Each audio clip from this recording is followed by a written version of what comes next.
Talking Tottenham every week, no better place to be sat. If it's a win, lose, draw, we'll be here for a chat. Best believe we tackle topics like Romero at the back. Heung-min, Son, what can go wrong when he's on form? It's a dream come true, so sit back, relax and vibe with us. Special guests every time here to discuss. Bring your passion, come along for the ride, and don't forget to subscribe, cause...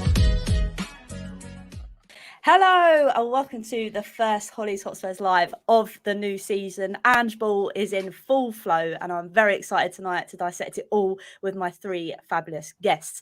First of all, I'm joined by Connor. Connor, how are you tonight? I'm better than I was on Saturday. Yeah, I'm all right. I'm starting to slowly get over what's happened, and I'm not going to say his name, but no, I'm good. I'm buzzed from yesterday, and I really enjoyed that intro track. So I'm vibing with that as well. I'm good. Thank you. I thought I need to mix it up a little bit, being the new season. And I'm also joined by Savva. Savva, it's so nice to have you on the channel. How are you? I'm good. Yeah, thanks for having me on. We've not, we've this twice in 2 weeks, Hollie. It's got to stop. Hey, it's two shows in a week. So thanks for having me on. Really looking forward to it. No, it definitely should be good. It's great to have you on. And also the man, the myth, the legend, Crackers. I'm ready for some more analogies tonight, my friends. How are you? Very well. I'm gutted, Hollie. Gutted. I didn't get a chance to record the rap intro for you. You know, mid-50s man. I'm the ideal demographic to do some. Yeah. Kids, peace out. Yay. You'll get the phone call next time, I promise. Thanks. Cheers. But no, it's great to have you on, Crackers. Like I say, next nice time to be here. I appreciate it, my friend. And obviously, we've got a brilliant game to dissect. Obviously, we're a little bit gutted that it wasn't the full 3 points.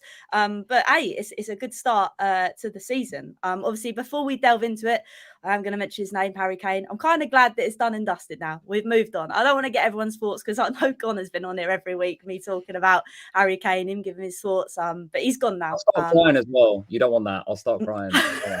Yeah, we'll move on from that. We'll start about the draw against Brentford. And Connor, I will come to you first. Like, what was your kind of thoughts going into this game? Obviously, with the Kane news, this, that, and the other, we weren't going to have a prolific striker, so to speak. How were you kind of feeling? A little bit nervous, but didn't have high expectations. I think it would have been a shock to the team, Kane leaving that that late in the window. Obviously, it would have made sense in pre-season if that was going to be the case. Not have him in as many games, you'd be starting Richie up top. You play the system differently.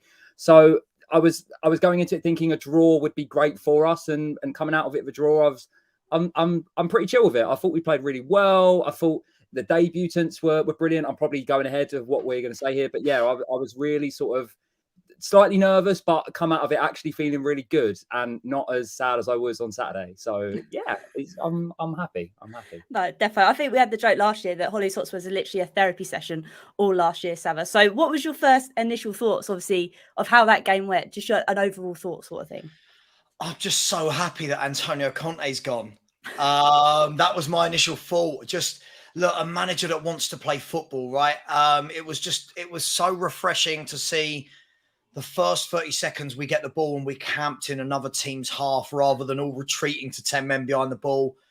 They look happier, don't they? The players, they look happier. They look like they're enjoying it more. Pressing, passing, like just we're a normal football team again. So look, it's gonna take time. I think everyone's got to realize that, you've got a manager who's trying to implement a philosophy after 3 or 4 years of having the complete opposite philosophy. It's not going to happen overnight. There's going to be things that have to be ironed out. But look, Brentford lost 2 games at home all of last season. They put 10 men behind the ball. They're difficult to beat. And I think, look, you take the point. They battered us at the end of last season, didn't they? So, look, I take it. We've got to sharpen up front. I think everyone knows that. I still don't quite think he knows the best 3 up there. I think we'll find that out. But yeah, listen, it was more positives than negatives, definitely, which was nice to see. That's the thing, I think, with me as well. It's just kind of refreshing. We've seen all the hype with Andy and all his lovely press conferences and the fact that he's straight to the point. He's not cryptic about it. But Crackers, seeing that style of football really emphasise that point of, hey on, we might maybe slowly be getting our Spurs back. I was appalled, Hollie, with it. Absolutely appalled. What are you doing, Tottenham Hotspur, attacking the opposition goal? Get back to horseshoeing that ball around the edge of the box before passing it back to Dyer, who will pass it back to Lloris. I want to get back to being really angry and upset on Twitter about the football that I'm seeing and frustrated. How dare you, Tottenham, take that away from me? It's lovely, isn't it? It was lovely to see just the intent there. Like Savva said, this will be a work in progress, and it'll be a good while as well. It's going to be a few windows of bringing in who he needs and getting rid of exactly who needs getting rid of, or just can't play handball. But more than anything, it's nice to have a human back in charge, isn't it? It really is. Somebody human there. You kind of get the feeling with one or two previous incumbents when Romero got the whack on the head. They would have run onto the pitch and said, no, I'm a doctor back in Portugal or Italy. Let me have a look at him. He's fine. Carry on. But no, Romero straight off. He even gave him a little kiss as he came off. He whispered a little sweet nothing in his ear to apologise, and it's your health I'm thinking of, and actually gave him a little kiss on the cheek. Now, if that doesn't tell you, who wouldn't want a little kiss on the cheek off of Uncle Ange? Really, we'd all love kissing a cuddle off of him, wouldn't you?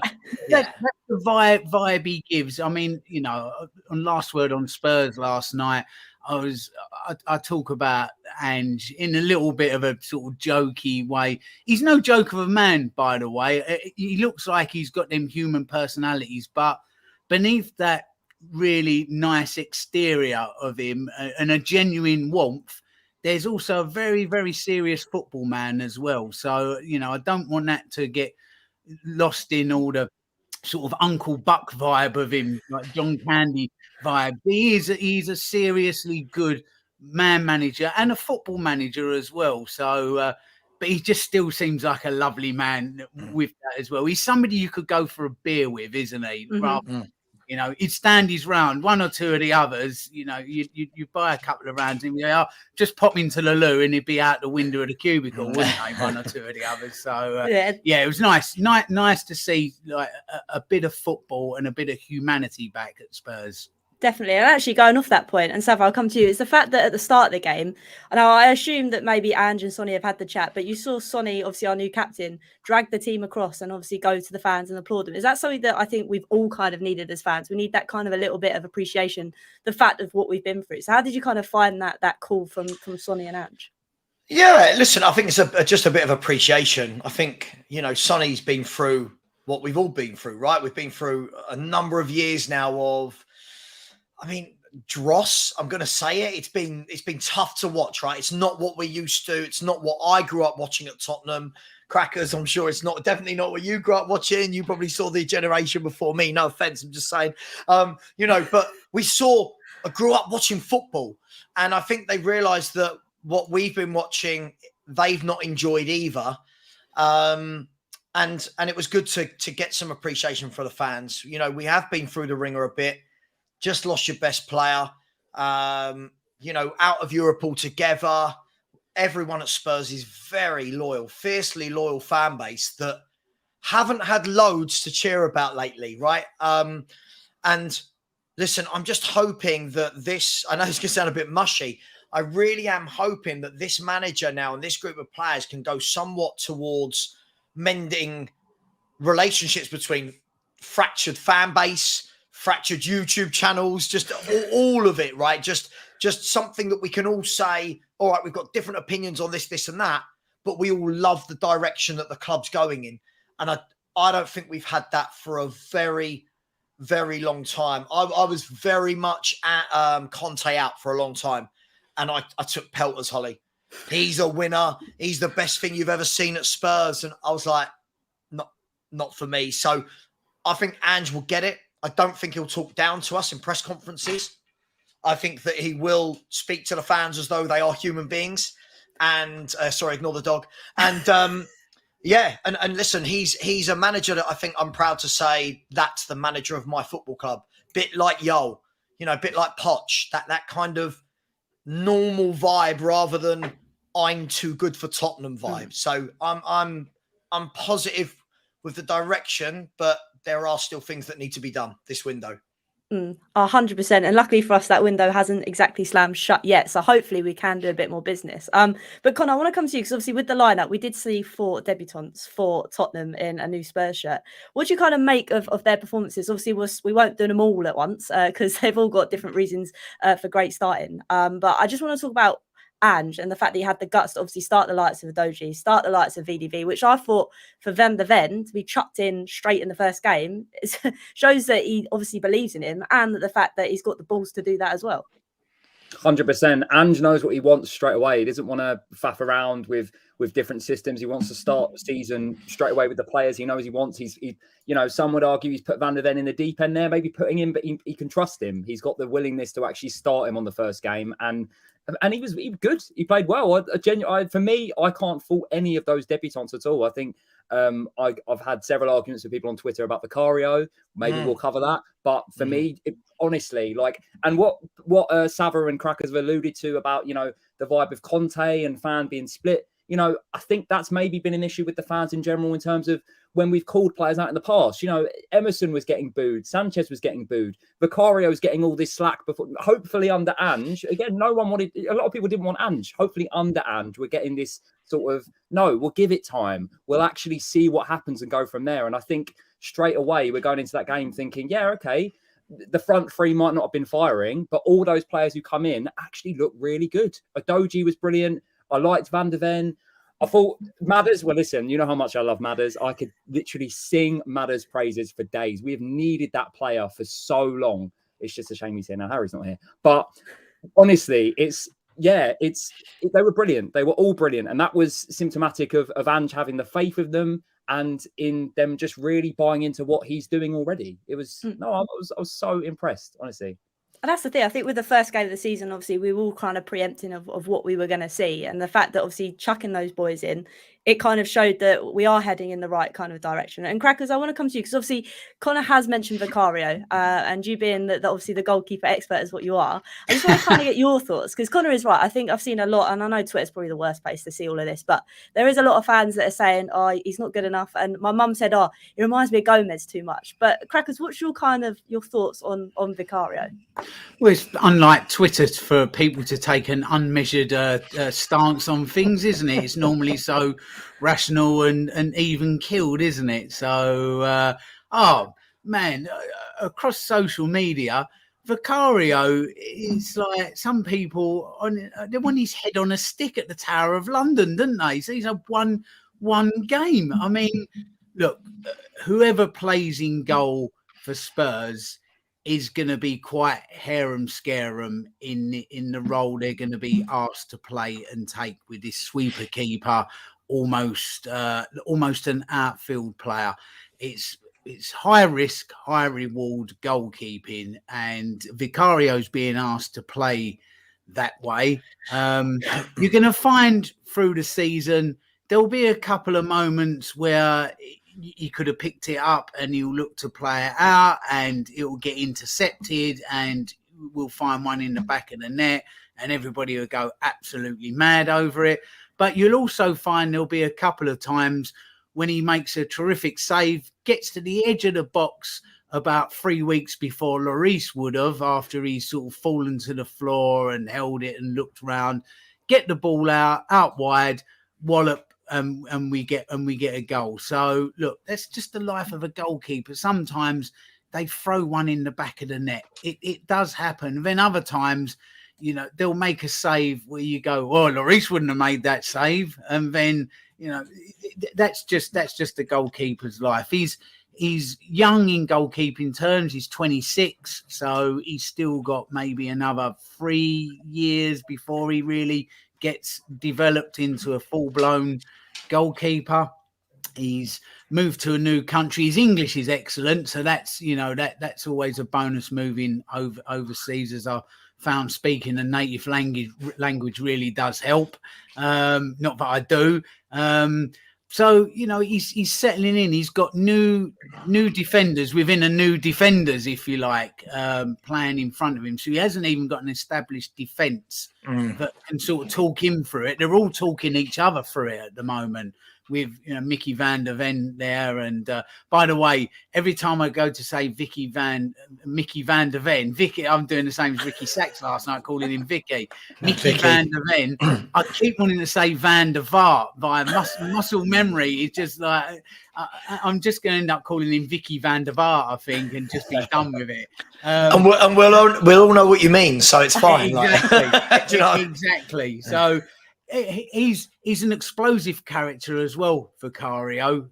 His nickname's Venom because he does have Pickford-esque rages at defenders when they're not cutting the mustard. And I think at the moment he's probably being quite polite, quite well-mannered as he gets to know his teammates. But I think once his own personality can come out and he settles, I think you're going to see a decent goalkeeper there. And you know what? With all the venom, if you like, that's being thrown at him from certain sectors, if he's not, then he was 17 million quid.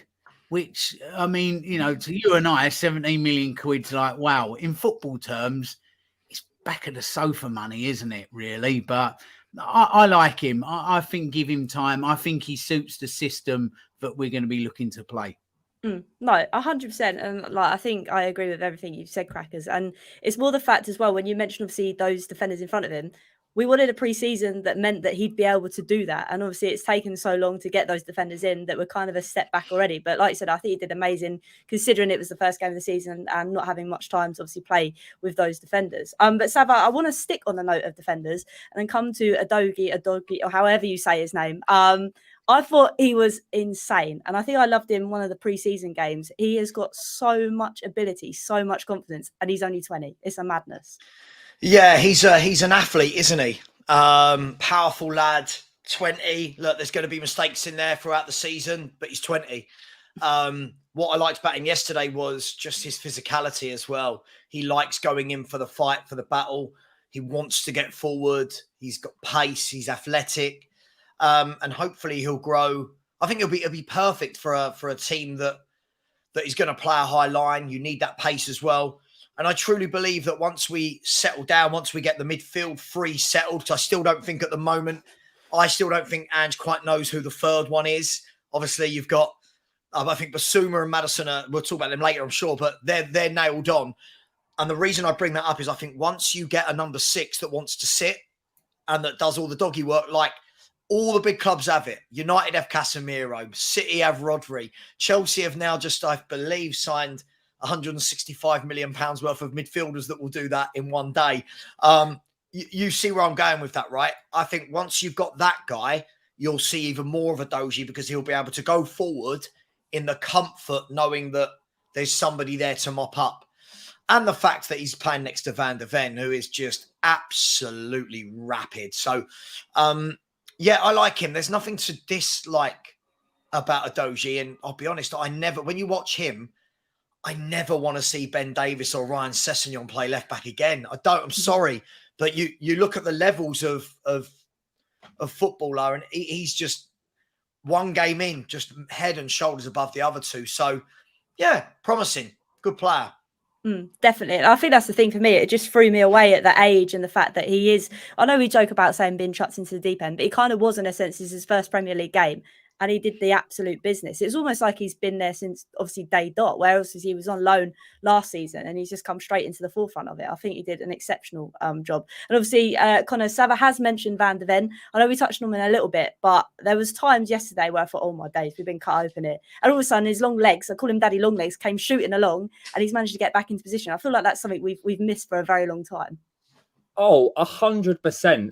When the ball went up in the air, I was thinking there was when the ball come in and it sort of, I was like, no, don't give me like Eric Dyer vibes. Don't give me like, I'm genuinely worried that we're going to do something wrong. But it's his first game and he's so calm. He's so composed. When he's on the ball, he's not panicking. He's just, we have needed that for so long. And like you alluded to as well, like it's a bit frustrating that we haven't had that in pre-season to really bed him next to Romero. But the fact that he's gone into that first game and it looks at home already is, you know, a sign of how good a player he is, you know. And yeah, I'm just so excited for him. I'm excited for him next to Romero.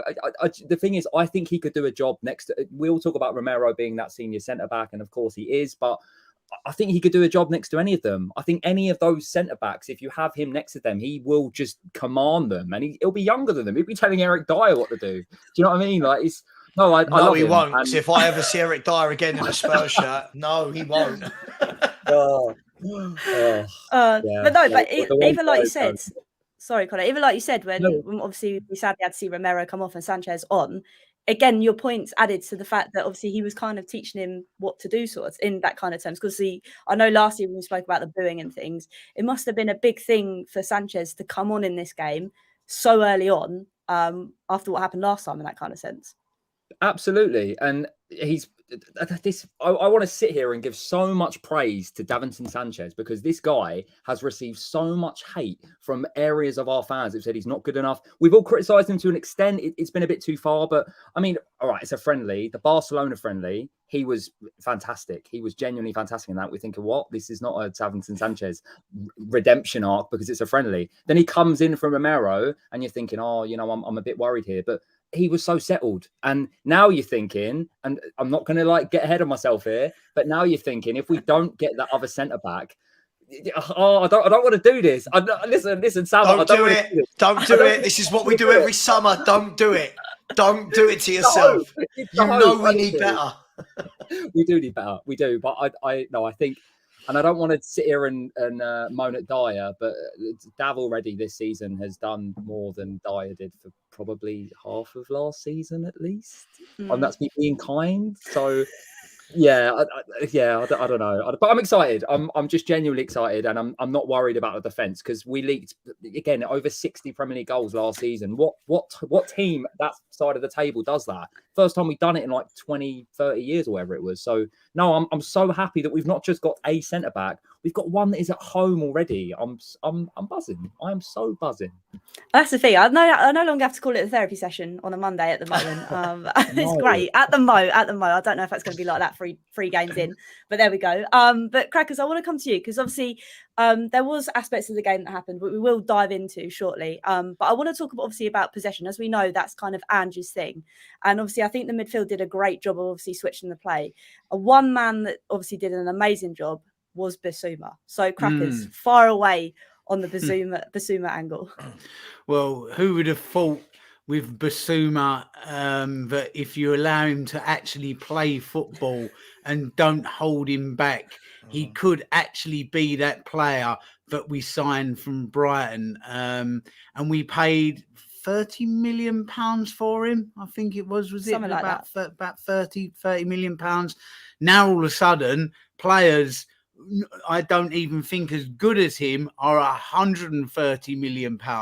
So Daniel Levy, by my mathematics and metrics, that means you've got another £100 million to spend. You've got another 100. You've saved £100 million on Bissouma. Now put another £100 million into the pot, because we all know that you like to spend like Chelsea, don't you? So there's another £100 million in the pot there. But look, he was fantastic, because he's now got Lo Celso the same. Dare I say, I'm going to go with you, Connor, with Sanchez. I mean, for me, he came in from Ajax, same as Bissouma. He came in from Brighton, got asked to play in a way that they don't like to play. Under Ajax, he was fantastic. Sanchez, this is. Under Poch, he was fantastic. Now all of a sudden he starts to get asked to play in a low block under Jose and with Antonio Conte. Not his game. Just that's a round peg in a square hole. Now with a higher press, he looks like he's actually enjoying it, and he's got a human looking after him. Same as Lo Celso.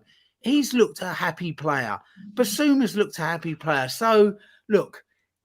with Sanchez, if somebody comes in absolutely proven, then you go, yeah, fair enough. Okay, I can see why he's been replaced. But I'm all for people being given a chance if there's no suitable upgrade. So it's a fine balance to get. Players can come back from being in certain places in their game.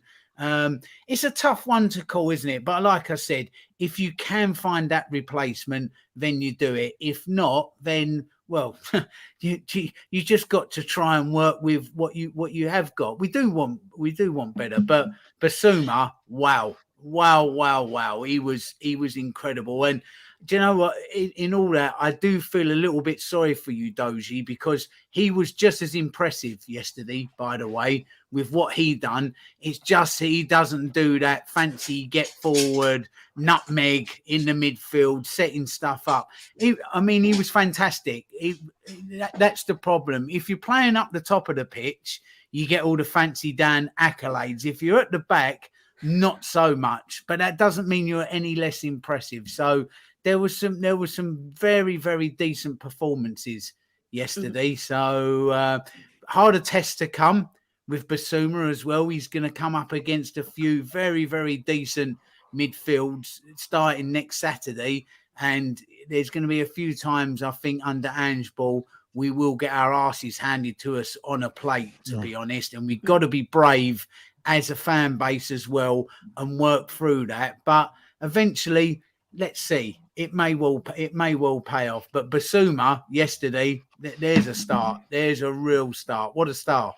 100%. And I think that's the thing. I think where we obviously didn't have his best season last season, I don't think lots of people wrote him off, but it was more in the sense, can he get to that height that he was at Brighton? I think yesterday that kind of proved that he can do that. Obviously, Savva as well, there's lots of people. I know you mentioned obviously about having that player that can do all the naughty and dirty work at the back.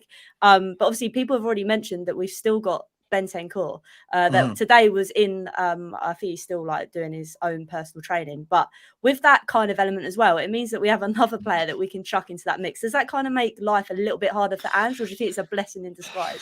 It's a blessing. Look, we've been so devoid of quality for a long time that I don't think you can have too many quality players. Obviously the question marks over Bentancur not his ability, but it's when somebody is out injured for that long. How are they going to come back? How long is that going to take? What's getting match fit going to look like? Are they going to play within themselves? For me, I still think that even if you've got Bentancur, I still think you need one more. And someone I would look at, slight concern on the injury front. I think if Tyler Adams is going at 20 million from Leeds, for me, I think he's a fantastic workhorse that will sit and do all the dirty work. But look, I'm interested to see if it is going to be Basuma, Bentancur, and Maddison. I think it'll be nice to see how they do that, because for me, I think Basuma's too talented to just be a 6. I think he's got too much in his game. Another reason, I'll go back to what I said earlier about Conte. You can't have players like Basuma and do what you did to him. You can't. You just can't do that. You've got to be able to set them free. So yeah, it's going to be really interesting. I still think you need another one. I think now you've got the option of Maddison, or looks like Lo Celso's going to stay. So you've got those two there. I think Papa Sarr will grow into a good player for the club. Skip, I'm always on the fence with Skip. I think I love everything about Skippy, apart from when he's got the football. I know that sounds mad. I think his work rate is fantastic. He works so hard. He goes into the box now. He'll track back.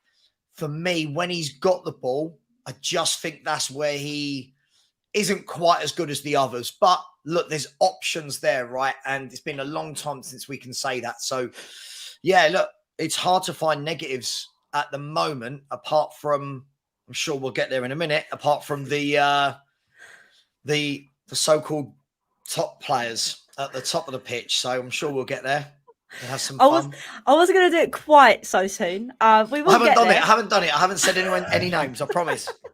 I know, but I think we Nice. can all kind of guess. But we will get to them. But obviously, I want to talk about the goal first, because Connor, I know that you absolutely love Madders, and the bit about his game that I absolutely love is the way he draws the foul. That sounds awful in that kind of sense, but it's part of the modern game now. So, from obviously managing to win that foul, we obviously saw him score an absolutely delicious free kick, which I think we've missed for a very long time at Spurs. Obviously, having to put up with the man that shall not be named, just hitting them straight at the wall. Honestly, like, again, I could rant for hours about how frustrating it is that ever since we really lost Eriksen, we had no one who could, because Eriksen was obviously good at his free kicks. I would say Madders is better personally than Eriksen was. I know Eriksen scored a couple, but this is my boy Madders. So we're going to talk about Madders. Yeah, the delivery was sublime, and I don't even want to just pinpoint the free kick. I want to pinpoint corners. He's beating the first man. Oh my God. Honestly, what a relief. We've needed that for years. I can't tell you, going every week, getting, everyone, when you're at the game and everyone's like, oh, we got a corner. There's just no excitement. You never get excited because you're not beating the first man. Now we have someone who can beat the first man. I'm so excited. And like you say, he's so comfortable on the ball. He's so good at drawing fouls. He's so cool at sort of bringing everyone in. And I want to pull in Basuma a little bit there as well, because, and I can get maybe criticised for this. Basuma, obviously nowhere near as good. Basuma gives me Dembele vibes to an extent in terms of how, when he's on the ball, the way he shifts people off, the way he's willing to sort of drive forward. And I think him and Madders will really thrive together.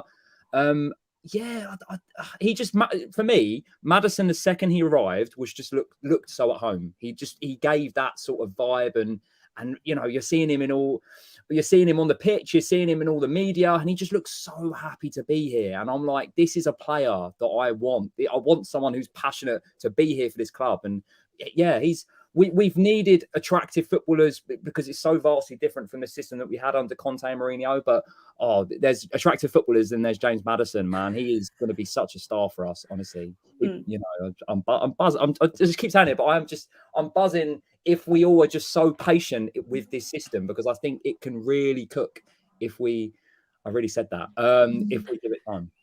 No, definitely. And I think the thing as well, that the most key important thing is the fact that he's excited to be here too. He wants to be here. There's been so many times where these players don't necessarily want to play for Tottenham anymore, but Madders seems like he's the real deal in that kind of sense. And the fact that you mentioned Dembele, Jay also put that Wes enters the chat for that. I feel like Wes will turn up just for that bit about Dembele. But obviously moving on a little bit, obviously Romero scored the goal, crackers. And I know we've spoken a little bit of the fact that Ange took him off and whether some managers would not do that. And I think it was good that he did bring him off. But I also want to talk about the fact that there were some other players, and I know that Savva alluded to it, but he didn't mention their names. And that is obviously what happened with the penalty. So what's your kind of take with the penalty? I mean, for me, I thought it was soft, but sadly in the rules of the game, it's a penalty. So what do you kind of make of Son's decision in that kind of instance? I think with Sonny, there might have been a little bit too much enthusiasm given his new role as a captain. I think probably I think there's a cultural thing with somebody with Son and, that sort of part of the world where if you bestow the captaincy on somebody, they're really going to take that seriously. I think that's just a cultural sort of Asian thing, if you like, maybe more of a European. Oh yeah, thanks, I get to wear an armband. But you kind of get the feeling that Sonny's like, no, I am the captain of this team, and I think he took a little bit of that into the game as well, which is something that will settle down and find its level. I know it was soft, but it was also an opportunity to give the referee and, the brains at Stockley Park something to look at and a decision to make. So I think it sat right in the Venn diagram of if you get it given against you, you're upset.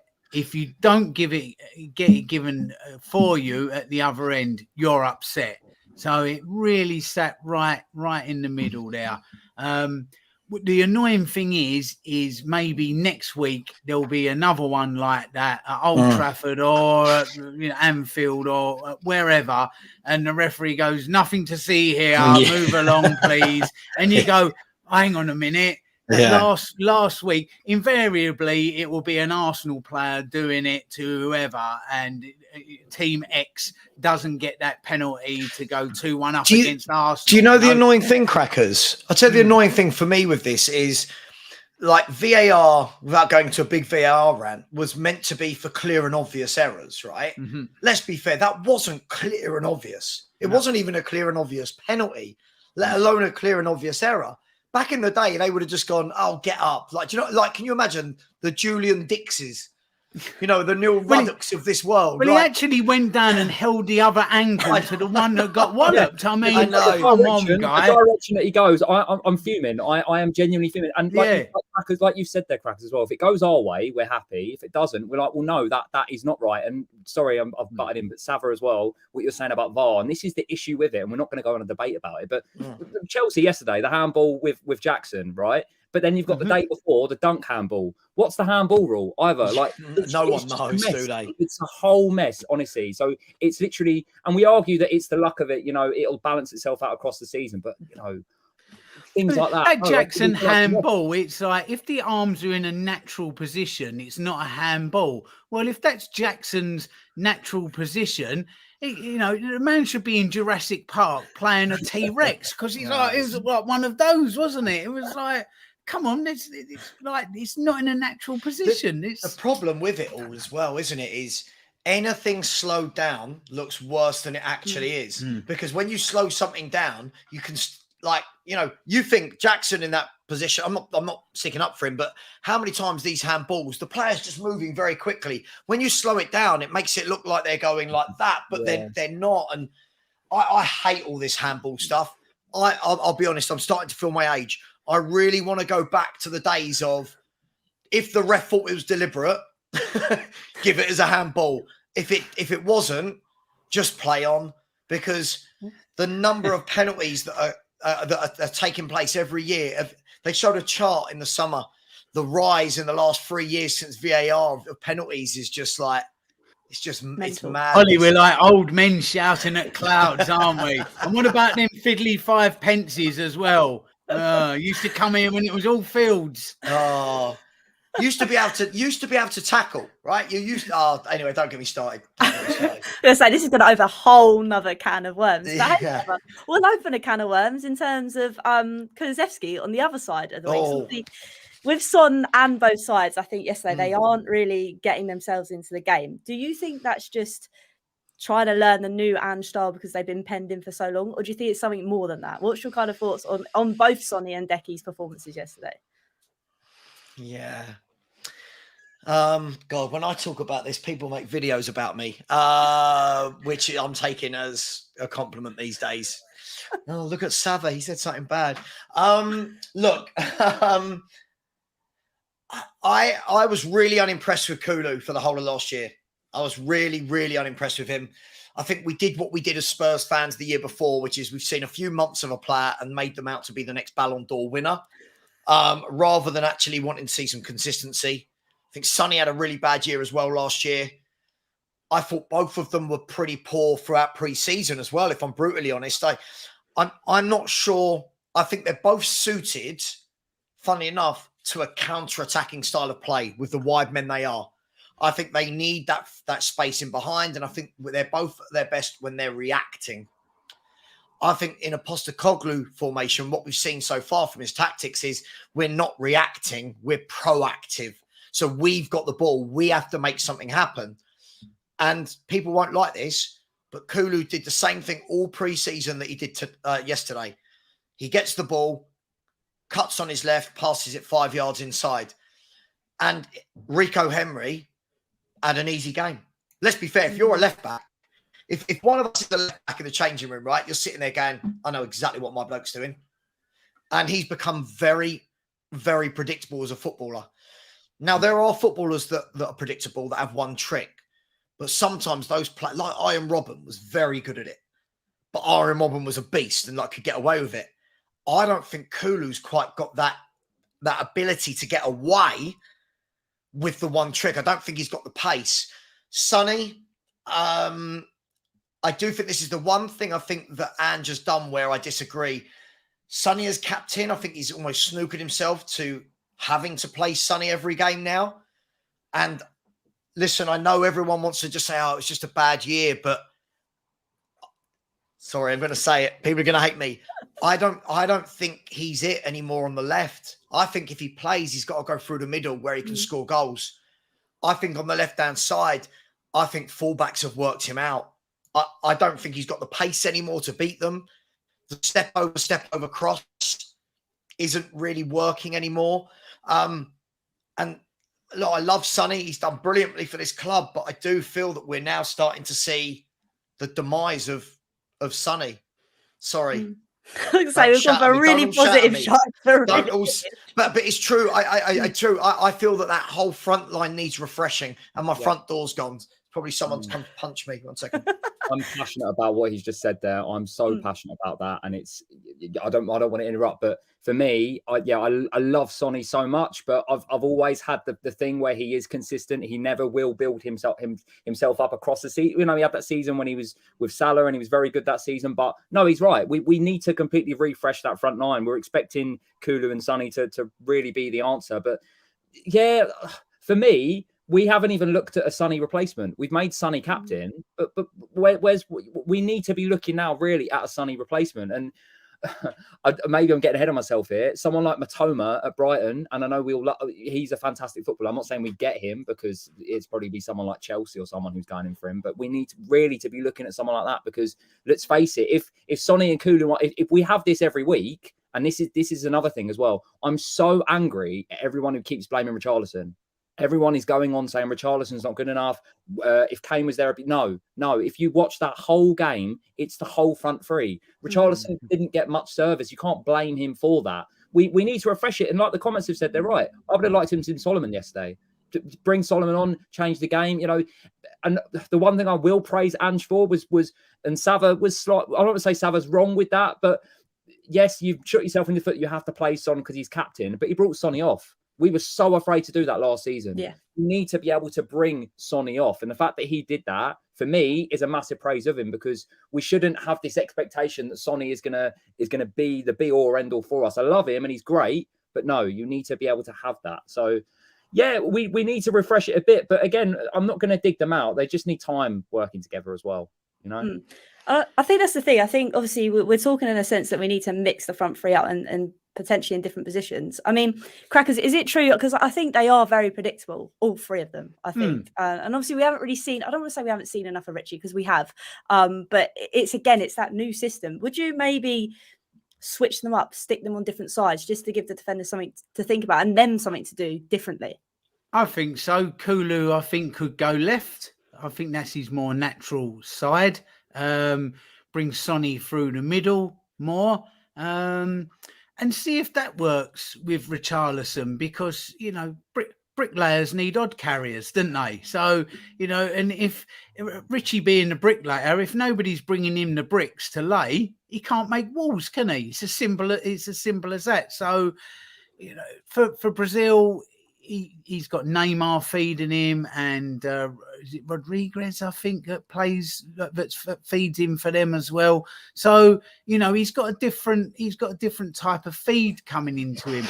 You're also up against as well the Harry Kane shaped hole that there now is up top. So it's a bit like Richarlison's almost like David Moyes coming in after Sir Alex Ferguson, isn't he?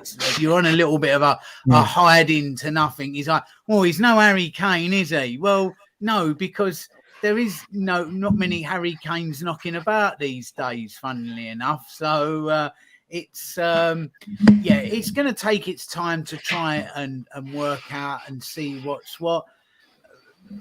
Sonny had that injury last season. He's had that surgery. So I think it's time to see if that's the reason why he was so poor last season. Kulu, I think Savva is right. He started very well and he has tailed off. Maybe, you know, I don't know. Maybe he's just sort of found a level a little bit, had a little bit of a slump. It does happen with footballers. But ultimately, going forward, if they aren't cutting the mustard, you don't stick with them. You then start to look to ship these people out, whoever they are. This is where we've fallen down in the past. You know, you could see Lloris beginning to demise his, you know, the way he played, but we stuck with him. Dyer, you know, Dyer's not happening. Oh, but yeah, let's stick with him. Stick with him. It's horrible, but you do have to be ruthless. So look, let's see under this new system. I'm sure Ange Postecoglou's still trying to work out who fits where and why, and in different games and in different systems. So, you know, he needs to look at things as well. A few pre-season games and a few sessions just isn't enough. But ultimately, if that decision does come, he doesn't suit, he has to go. He has to go. And the board have to back that. He has to go in there and say, look, Sonny doesn't suit this system. If it is Sonny and he's got to an age, you know, they can turn around all they like and say, but there's 5,000 bums on seats and they all come in like the South Koreans and spend in the shop. You just like, you have to shrug your shoulders as a manager and go, don't care. That sounds like a you problem. Like, he doesn't suit me. So, but we all know what the dynamic of that is and how that argument could well pan out. So, let's see. There's much to be worked out with that top three. That's for sure. Maybe the answer is just bringing somebody else in, like Gift Orban or you know somebody, Dane Scarlett, maybe even. Maybe this new kid Veliz is old enough and good enough. So yeah, it's work in progress. It's almost, Hollie, like this whole season is a pre-season, isn't it, for Ange, and looking at things and what's needed. So patience. We've all got loads of that, haven't we, Spurs fans? Oh yes. I might have a little bit left. You only have to read Twitter to see that. To see, oh yes, yeah, I'm willing to give this one time. No, you're right. I think I have a little bit of time of patience left in the tank, but who knows? But Crackers did make a good point, Savva, in terms of maybe we bring someone else in. And obviously the rumours that are floating around at the moment is Orban. And I'm not going to lie to you, I don't really know an awful lot about him.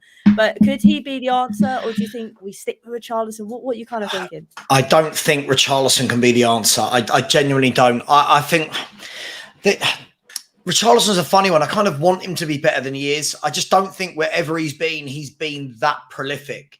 He's a 10 to 12 goal a season man. And I think people get a lot more carried away about him because he plays for Brazil. And I don't think being Brazil's number 9 carries the weight it used to when they had like Ronaldo up front for Brazil, right? Or Adriano, for example. But look, Gift Orban, young, quick, skillful, powerful, burst onto the scene, scored some goals. I want to see a player like that. I want to see a young, quick player that can win the hearts and minds of fans, to be honest. As I said to you before, before I rudely had to get the door because the wife didn't take her key. The thing for me is I feel like that front three, I feel like it's a bit stale now. It's a bit stale. I think people know what's going to happen. Why not get a younger, hungrier striker in there and mix it up? Somebody that is a bit unknown. Somebody that maybe needs a couple of years to really kind of thrash out their game and hone their art, but is capable of the unpredictable. And for me, I would love to see us go and get Gift Orban. His club have said he's available for 25.8 million, apparently, according to all the sources. So if he is, that's a no-brainer. Go and get him done. Get him in the team. As I said, get another midfielder. And yeah, like I want to be excited.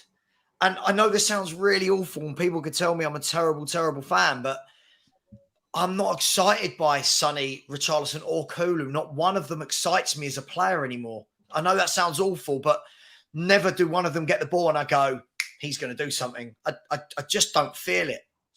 Maddison, all over it. That's an exciting footballer. Basuma, exciting. I just don't feel it with the others. So, yeah, I'd get Orban in. And hopefully towards the second half of the season, we get to see Veliz given some minutes. A bit of an old throwback. If anyone's seen any highlights of him, he's a bit more of a throwback to bit more stocky, bit more of a target man, good in the air. But Listen, this sounds like an Ange Postecoglou problem to me, so I'll let him deal with this. So we're not Savva, paid enough for that. I can't help but think that your wife not having a key, if you'd have married James Madison, he'd have got himself in. He'd have picked the lock. Yeah, he'd have got in, wouldn't he? He'd have found a way to get in. Do you know what? I've wanted that bloke since he was at Coventry. Just what an absolute gem of a footballer. It's so nice to see somebody in midfield saying, give me the ball. Where, he's got men on him or not. Give me the ball. I want to make things happen. And I think we've missed that since 5 years ago, since Eriksen's last proper season for us. I think we've really, really missed that. So, yeah. But if Madison can break into my house, fair play to him. So, all good. He feels like a Spurs player, doesn't he? He just looks right in that shirt. He's a bit like Ange, just looks right as the manager almost with what he says and does. And Madison, with the way he conducts himself and the way he plays, he's just like Tottenham. He's a Tottenham player, so he does feel right. Yeah, definitely. And I think that's the thing. I'm hoping, like you say, that Sonny and Kulu can reinvent the wheel, because, like I say, I think they've got it. It's just whether it will click. And like you said, they are so predictable at the moment. But Connor, before we go, I just kind of want to get your thoughts on, obviously, their next game playing Man United. So I know they play tonight, not too long to go till kickoff. What's your thoughts on the game coming up? We have to be realistic. To be honest, we're all excited about how we played in the Brentford game, but this is Man United. This is a team that Ten Hag had last season and actually did a very good job with. I think, to be honest, I think we'll lose. Personally, I know we got the draw last season under Mason, somehow come back from 2 goals down. That was a really odd game, but I think these are the sort of games where if we don't win, we can't all turn on the manager and go, oh, well, you've done this wrong, you've done that wrong. No, you have to give it time. I don't want to see us change what we're doing. I still want to see us go at them. I still want to see, the way we are quite exposed defensively. Again, I think Romero and Van de Ven are very good for that. That's why we have them. So I want to see more of that. I don't want us to, because we're against a team that's like United that are that good, all of a sudden we're on the defensive and we're not. No, we've got the players for it. And, again, as much as what we've all said about Son and Kulu, I want to.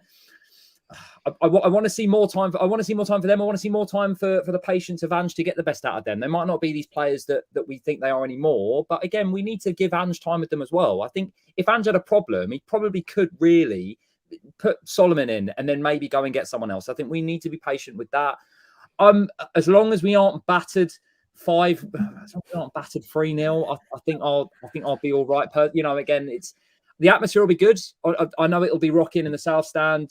First home game back. I think Ange has given us a really nice vibe. And I wasn't genuinely thinking that I would have that nice vibe the second that Harry left. But I have. I genuinely just feel some sort of positive vibe. And maybe I'm crazy in saying I hope we don't lose 3-0. I hope we win. I want us to win, obviously. I think we just got to be realistic that we might not win. We might lose 2-1. We might win 3-1. It's so unpredictable. But just don't turn on the players and the manager straight away. Give it time. Definitely. I think we all echo that in a sense that we need to give it time. And Crackers, I'm coming to you. Is there anything you want to add to obviously this game against United?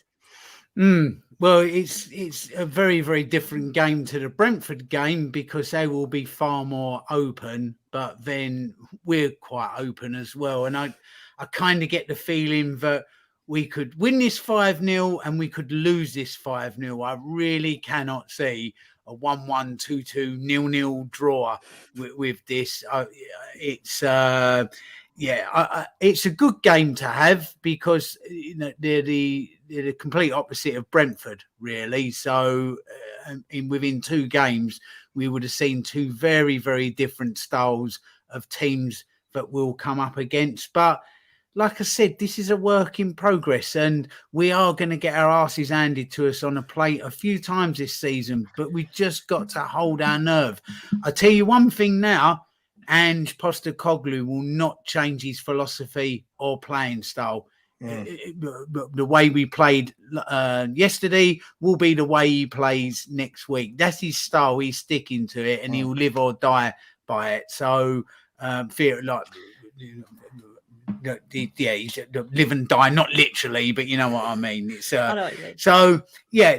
Let's see. It will be interesting to see. At the moment, with Spurs and him now, I've not seen across social media anybody really going, oh, like cane-shaped hole, or I want that manager that's now in charge of Blue Fulham back. And you know, there's been none of that. People have got behind the team, got behind the manager.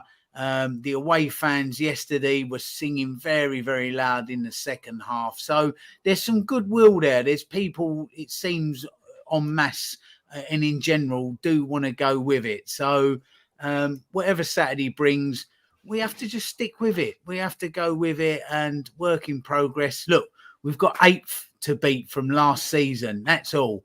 8th to beat and actually have some entertaining football. And probably I saw more entertaining football in 90 minutes or 157 minutes, whatever it is now with all the added time, than I did pretty much for the whole of last season. So for me, we're already up, to be honest, on last season. That's already progress. But let's see.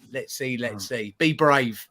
Indeed. And that's the thing as well, Savva, because obviously it'll be the first game in the stadium. So in that kind of sense, are you looking forward to it? Is it going to be a big test for us, do you think? Yeah, I mean, look, first of all, we're going to all find out in about 2 minutes' time, aren't we, what Man United actually are, right? Listen, I think I'd rather be playing a team like Man United 2 games into the season rather than when they've had 10 games to click into gear and all get together. I think that's the beauty of the beginning of the season, right? Unless you're Burnley playing your first game against Man City. But I think that's the beauty of it, right? Angie's going to attack. There's going to be no, we're going to suddenly sit back. I think it's going to be, what's going to be very interesting is Brentford sat and played a low block at home, right? And you saw there was no space and people couldn't get in behind. I don't think that's going to be the case with Man United. I can't see Man United coming, sitting back. They've got a lot of forward-thinking players in the likes of Bruno Fernandes, Mount, Anthony, Rashford, whether Højlund plays. So it should be a good matchup. I don't think we'll get beaten 3 or 4-0 or anything silly like that. I don't know if Man United I don't know if they're that ruthless yet. I don't think they're that good, but it'll be a good game. And I think Connor's completely right though, right? We can't, if you do lose the game 2-0 or 2-1, what we can't do is go, oh my God, this guy can only manage in Celtic in Scotland. And it's going to take time. And you've got to remember, Ten Hag now has had a lot of his own players. Yeah, he's had 3 windows now where he's bringing in players like, I don't know, like Casemiro. Do you know what I mean? And Onana and Højlund. And, Ange's had, a few. And he's only been here 2 months. So I think it should be a good game. Let's see what they're like tonight against relegation fodder Wolves. But, I think it should be a great game. But we should be looking forward to these games now, Hollie. We're going to go and play football. We should be looking forward. I want to watch games again. I want to watch us play. Last year, honestly, if I was out, I'd back in the day, I'd rush home for 3 o'clock for the kickoff. Last year, I was a bit like, if I miss the first 10 minutes, I don't even need to ask anyone what's happened. Do you know what I mean? I know what's happened. So, yeah, I'm excited. And I think we'll be just fine against Man United. And I think that's the thing. I think we're all now looking forward to games. I'm not dreading Monday where I'm going to have to dissect a defensive calamity or the fact that we've lost again to a team that we should have beaten. I think this year we're really going to give it a go. So yeah, I'm definitely looking forward to Man United as well. I just want to say quickly, thank you to everybody that has joined in tonight. Appreciate the mad amount of viewers. I think we're on 142 viewers tonight. So thank you very much. Like I say, it's all down to the guests I get on as well. So thank you very much. And with no further doubt, I'm going to go around the circle and we'll do our goodbye. So Crackers, thank you again for joining me this evening. Where can everybody find you? At Mr. Cracknell across all the socials. Hollie, thank you for the invite on, and I'm always on there giving my thoughts and getting pelters for them, especially about Brentford shirts. So or refunds on Kane shirts, and I'm always on there talking nonsense. Honestly, people take far too seriously what I say on there, and come at me, but it doesn't really worry me. But And I'll throw in the occasional advert for the upcoming Legends Nights. Plenty of them coming up September, October, November, December. So take a look across there at Mr. Cracknell, and I'll put the adverts up for them. But thank you for the invite on. Always enjoy the hour and it's reading the comments and hearing other people's views. It's a funny old game, isn't it, as they say? It is indeed, Crackers. Thank you again. And Savva, it's been so lovely to have you on, my friend. Where can everybody find you? The Heung-min Son fan club page is my no. So at Football Heritage TV, just a show every morning at 10, and then the various watch-alongs, match day after, instant match reactions, all that kind of stuff. But look, thanks for having me on. See you doing really well, and it's nice to see. It's good to see. It's good to see. We should all support all the channels, right? So big up to you. And if anyone did want to subscribe, I'm nearly at 10k. Just like that little bit there. But listen, thanks very much. Lovely to meet Connor as well. And don't worry, I'll forget that last time I messaged Crackers, he wouldn't come on my show. So big up to you, Crackers. Thanks, mate. I'll pick that message up. Yes, Savva's right. Big up all the shows, except that last word on Spurs, because they broadcast from Joe Lewis's yacht every week. And I know that for a fact, all right? Don't tell him I told you. Lee McQueen. Lee McQueen. Yeah. He's actually married to Daniel Levy. Did you know that? He is. I'd love to debate with Lee McQueen. That's a fact. I'm telling you. Oh dear. Now you two. But no, I appreciate it, guys. And Connor as well. Connor, where can everybody find you doing your sing songs? Because I loved the other one the other day. Oh, don't. It's easy to club. I make silly parodies, but I'm not actually known for that. I do genuinely rant and talk about football. Twitter, Instagram, TikTok, that's where you'll find me with that name. As always, pleasure to be on. Make sure to hit the subscribe button. I don't know what way I'm pointing. Hollie's nearly getting at 3k. Get there, back a fantastic show. And it's a pleasure. Let's be positive for the season. Let's go. But I like that. How many are you away from 3k, Hollie? I have no idea off the top of my head. Not that close, but it's getting there. But like I say, these shows wouldn't be available as good as they are if I didn't have quality guests. So appreciate all three of you as well. Without further ado, obviously Hollie's Hotspurs Live will be back next Monday at 7 p.m. to do it all over again, and hopefully not another therapy session. So until next time, come